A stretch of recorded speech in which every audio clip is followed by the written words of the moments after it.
Hey everybody, Pastor Hans here. Hey, way too many of us are living AWOL. No, not the military sense of AWOL, absent without leave. No, way too many of us are living a different kind of AWOL, a worn out life. Let me say that again. Way too many of us are living a different kind of AWOL, a worn out life. If we're honest, we can see it in people's eyes, hear it in their voices, and read it in their body language. And if we're going to get really honest, others can see it in your eyes and my eyes. They can hear it in your voice and my voice. They can read it in your body language. The problem is, if we slow down, our good Midwestern sensibility gives us this low-grade nagging guilt that we aren't productive, right? We aren't accomplishing something. We aren't getting anything done. And so we just can't relax. We can't sit still. We can't stop checking social media. We just can't stop. And so our lives, they constantly look like the city of Las Vegas. If you've ever been to Las Vegas, there's one thing that's absolutely clear that makes this city unique. It's that Las Vegas never shuts down. It's open 24 hours a day, 7 days a week. To take this analogy a step further, Las Vegas, of course, is known for the casino industry. Did you know that historically, casinos were built without any windows? Do you know why? The owners didn't want the people gambling to have any sense of time. They didn't want people gambling to be able to distinguish between day and night. In a casino, there's no sense of a daily rhythm. It's always go time. You see, you and I, we were not created to live in or like a casino. We live in a universe that God created with a rhythm. The sun goes up, and then the sun goes down. There's summer, then fall. There's winter, then spring. The tide rolls in, the tide rolls out. Kids grow up, and then kids move out.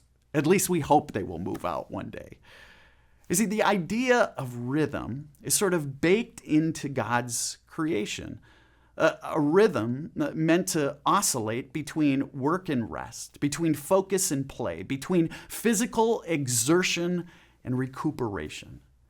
There's an author by the name of Noah Ben Shia, and he has a quote about music I love. It's the space, he says, between notes that makes music.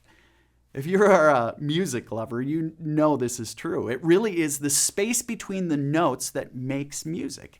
And the same is true for our lives. We were made in such a way that we need space between the notes of our lives in order to make life work as God designed it to work.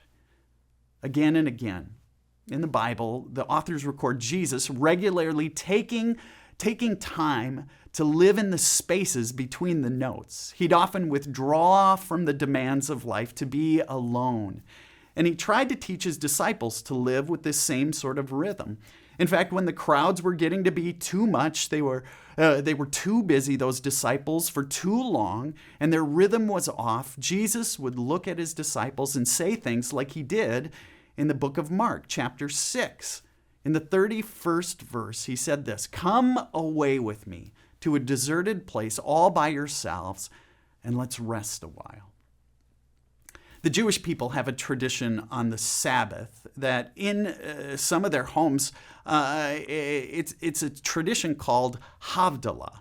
It's a tradition that reminds them of the benefits of living a life with a good rhythm. At the conclusion of their Sabbath rest, it's customary for Jewish people to spill some wine into a saucer and then to extinguish a candle by dipping it into the wine. Spilling wine into the saucer was to symbolize the Sabbath's influence spilling over into the rest of the week. Here's what I'm certain of.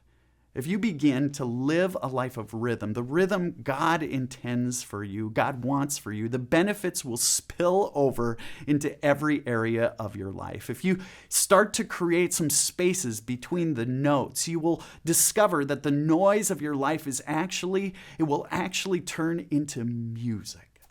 a beautiful song that I know will bring you joy and joy to all around you.